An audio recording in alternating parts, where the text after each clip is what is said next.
Hello everyone, my name is David McLeod and I am your Life Mastery Coach and best-selling lead author of the new book, Gifts of Wisdom, Practices for Healing and Empowerment, which is now available on Amazon at the link below. Welcome to my chapter reading series for this book, in which you get to meet each author and listen in during a personal reading of that person's entire chapter from this amazing book. Today, I have the honor to read my own contribution, Chapter 1, What Irks You? How to Transform Frustration into Fulfillment.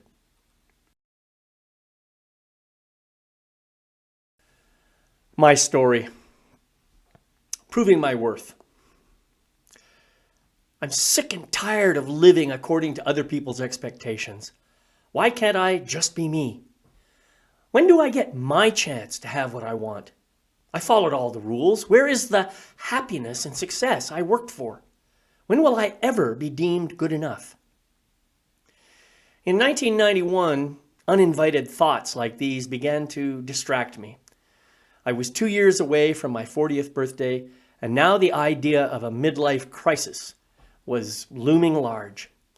I couldn't bear the thought of becoming another 40-something statistic. So, like the good little boy I had dutifully and faithfully embodied, I crammed these ideas into my inner vault. No way I'd give them a single moment of airplay. Still, I believed I needed to demonstrate my worthiness. I was working as a software developer for a small company without receiving the recognition or the pay I believed I deserved. It had been a struggle to land this job. My background wasn't deep enough. My education wasn't focused enough. As a result, I was hired at a lower salary than normal for the kind of work I was doing. The quality of my work was never in question. I always delivered everything expected of me, and more. But there was always a nagging belief that I wasn't quite good enough. How could I prove my worth once and for all? Credentials. That's what you need. I enrolled in a master's program at the University of Alberta. A surprising sense of urgency grew within me. Somehow, I'd have to complete this program as quickly as possible. This meant quitting my job and attending classes full-time. I started in earnest in the first semester of 1992, and I graduated cum laude in 1994 with a Master of Computer Science degree. My grades were so good that I received an enthusiastic invitation to continue as a PhD candidate. Naturally, my ego mind danced with delight at such an opportunity. Even more credibility. So I embarked on a secondary journey in computer science theory that ended in mid-1995 after I completed all the coursework and only a fraction of the dissertation research. What happened? The explanation requires some backtracking. Mom's revelation. In May 1992, Mother's Day weekend to be precise, my mom assembled the family to reveal some dire news. She had been diagnosed with stage 4 breast cancer that had already metastasized in her lymph nodes. She would be going into Misericordia Hospital right away for what was euphemistically termed palliative care. I hadn't heard that phrase before, but I soon learned it meant she wouldn't be leaving the hospital alive. For the next 3 weeks, I spent my days attending university classes and my evenings sitting with Mom in the hospital. For the first of those weeks, she was lucid and conversational. I remember us watching A Fish Called Wanda in her room one night. I just reveled in Mom's contagious laughter, even while wincing at the pain in her chest. Her condition deteriorated during the next few days, and her lucidity faded. By the 8th or 9th day, the doctor prescribed intravenous morphine to dull her pain, as well as her consciousness. From that point forward, Mom was almost comatose, although there were moments when her eyes flashed open. I convinced myself she still recognized me. On June 2nd, 1992, I held Mom's hand as she opened her eyes for one more look before taking her last breath. Not the way she would have wanted to be remembered, no doubt. She would have much preferred to be dressed to the nines at a party, dancing her pretty figure among all her friends, cavorting like the free spirit she had been for all of my life, and then just dropping dead with a big smile on her face. One of Mom's last commands to me was, "Don't be maudlin, David." She spoke these words on that day 3 weeks earlier when she broke the news about her condition. I wasn't sure exactly what she meant, but I took it as a requirement to maintain my trained attitude of stoicism at all costs. Of course, I accommodated her wishes during that final long exhale and well beyond. There were no tears. She would have been proud. Although I felt sad about Mom's passing, the primary energy I experienced was inexplicable relief, as if a straitjacket had been removed and I could breathe again. Strange. Up until that point, I had never noticed constricted breathing. A few weeks later, my world flipped into emotional chaos. A big wake-up. "Hello," she called. The door slammed behind her. "It's me, my sister Diane and her daughter Bailey, unexpected visitors." I looked up from the cutting board as she turned into the kitchen. "Hey, Di, what's up?" Bailey and I were heading home, and I just felt like checking in. "Everything good here?" I tilted my glass and took a swig. "Care for a martini? Glass of wine?" "No," she said. "We're not staying. I just had something on my mind, and I wanted to talk to you."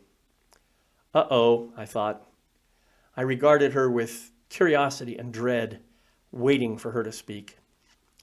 She blurted, "It's been 3 weeks since Mom's funeral, and I still haven't seen any emotion or tears from you. What the hell is wrong with you?" My throat started burning as if a pressurized bottle of acid had burst within me. In the next moment, Diane was up against the wall, my right hand around her neck. In my racing mind, a thought screamed, "Don't you tell me how to grieve," but what seethed out of my mouth was, "Don't you tell me how to be." Diane was so stunned she hung motionless, gaping at me with wide eyes and open mouth. Another part of my mind wondered, how did this happen? Then, complete silence, except for a distinct mental whisper. Enough. Time to let go. Silence gave way to a strange wind rushing through my head. I regained awareness of the situation and I released my hand. I shook my head absently and muttered, "Sorry, I don't know what." My voice trailed off. Shame and horror rose in my chest to replace the overflowing acid. Diane's face explored various expressions, settling on righteous indignation. Her body tensed. She glared at me and half whispered, half shouted, "How dare you!" I was confused and disoriented. My body started shaking.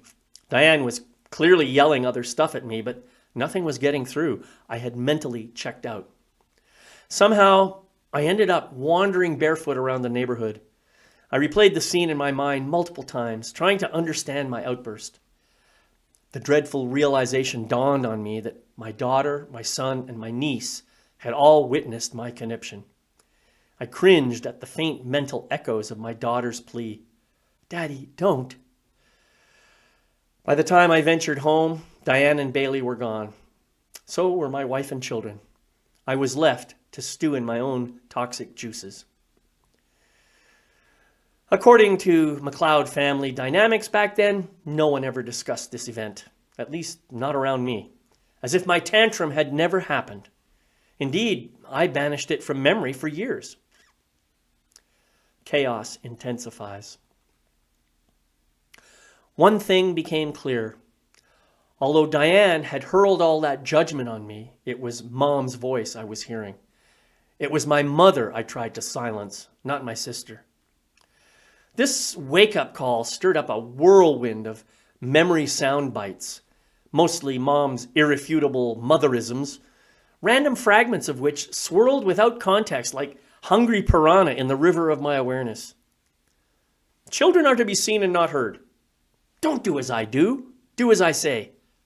Forget about being a musician. You have to find a real job instead. I'm your mother. You're supposed to listen to me.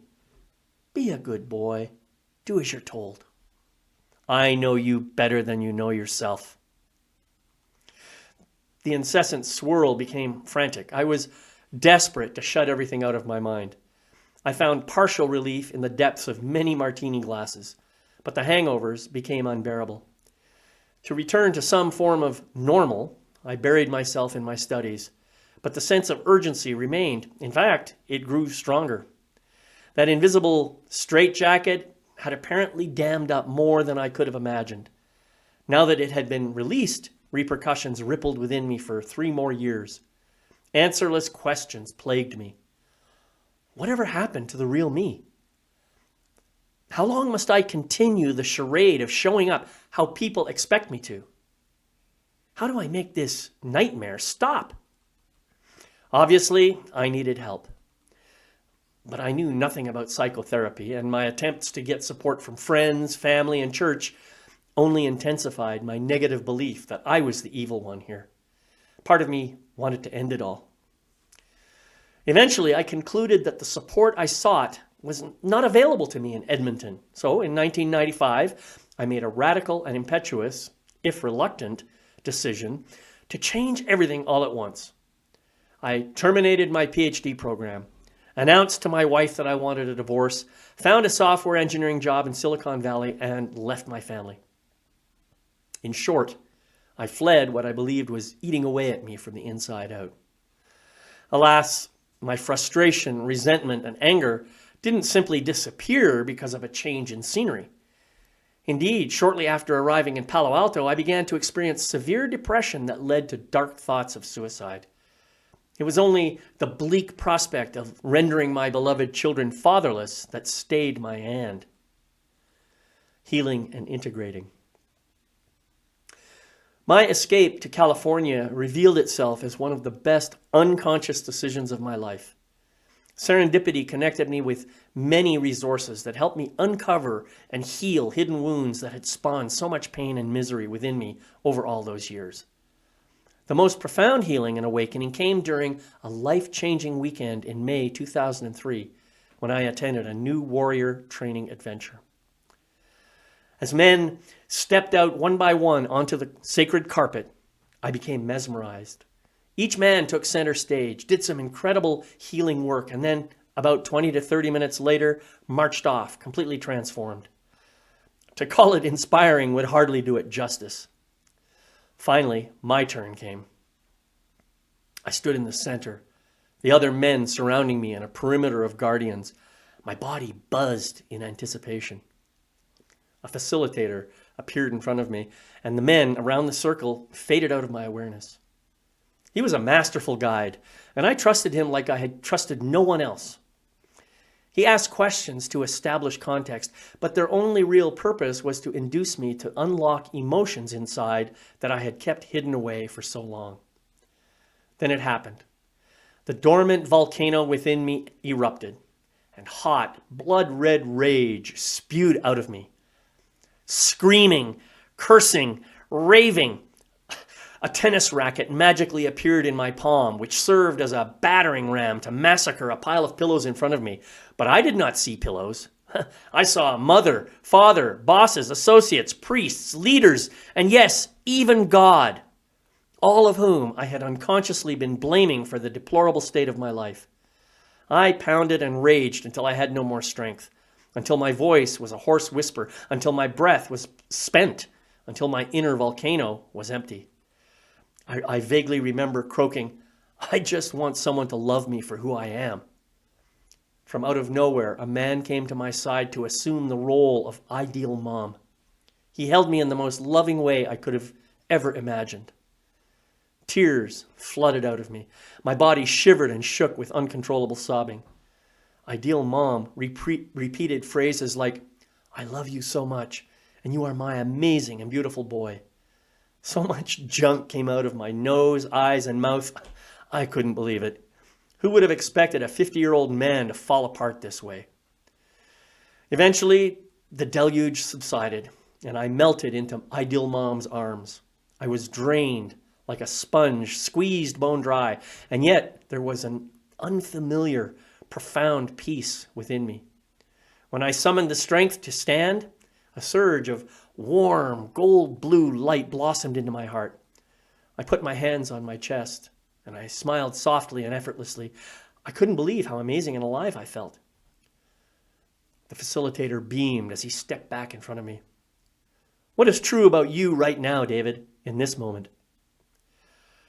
Despite my raspy throat, I managed to declare, I am a divine being of boundless light and love, and I'm here to make the world a better place for everyone. The men around the carpet burst into cheering and applause. Delicious gratitude flowed into my heart. Fresh, warm tears trickled down my cheeks. As I scanned my ring of guardians, their faces and bodies faded like mist, and all I could see were bright gold-blue waves of honeysuckle energy moving back and forth among us all. In that moment, I knew the true meaning of we are all one. The love I felt for everyone was immense, beyond my capacity to contain, and for the first time in memory, I felt this love directed at myself too. What a gift. I made several silent vows that day. I will never again hide my feelings or my truth. I will never again suppress my own wants and needs just to fulfill the needs of others. No matter what happens in my life from now on, I will never again deny who I am in order to please anyone else. Little did I know that this was just the beginning of true fulfillment for me. The practice. I have learned that I am blessed with deep internal desires that emanate out of my true spiritual nature. However, as a member of humanity, I'm also blessed with a powerful ego mind that helps me navigate safely through the physical world. I believe this soul-ego-mind relationship is much the same for all normal human beings. Frustration is a state of being that arises from unmet expectations, obstacles, or perceived failures. It happens when a strong desire or goal is thwarted by a force that is often deemed to be external.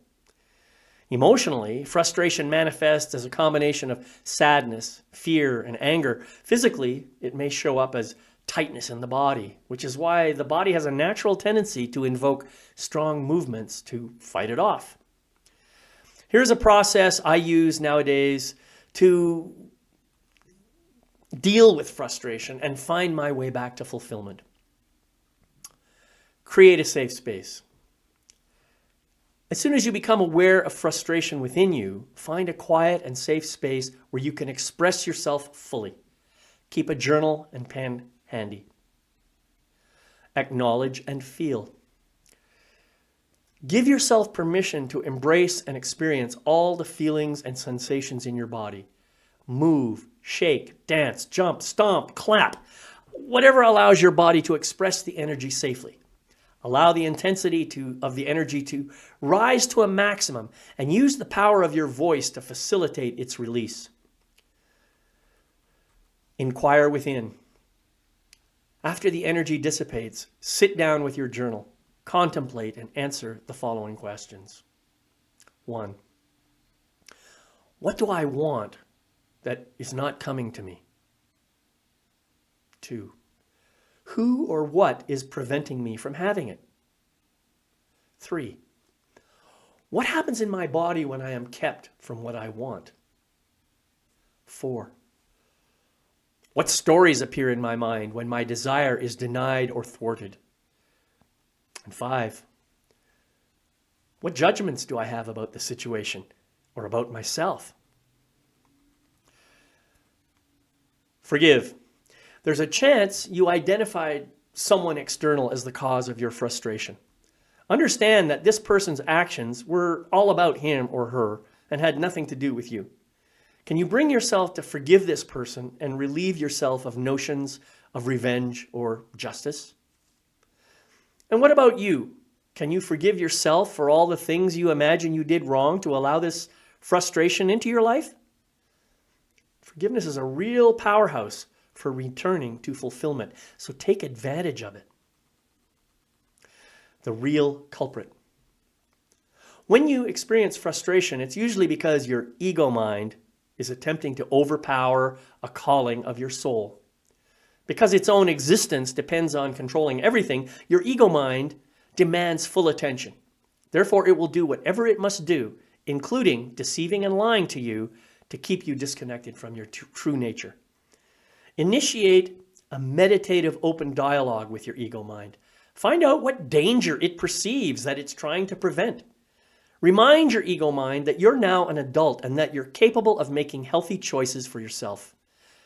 Firmly assume control of your life and invite your ego mind to support you as a co-pilot rather than trying to co-opt your sovereignty as captain of your own ship. Express gratitude. Remember, your ego mind is the true enemy of your fulfillment. However, it's really trying to be helpful in its own dysfunctional way, so give thanks for its intention to keep you safe. When that is done, express gratitude to your concept of a higher power for bringing into your life what you truly desire and for empowering you to experience and express all of who you really are in every moment. After all, isn't that the true meaning of fulfillment?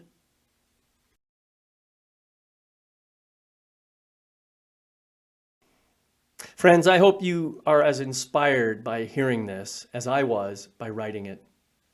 My chapter is just one example of the fantastic and inspiring material that's available in this book, Gifts of Wisdom. If you haven't already purchased a copy, or if you'd like to consider gifting your friends with a copy of the book, please head over to our Amazon book page. I've included the link below. Also, if you'd like to connect with me directly, please reach out to me on my website at https://yourlifemasterycoach.com. Thanks for stopping by. I hope to see you again for some of the other videos in this series. Love, light, and blessings to you on your continuing journey.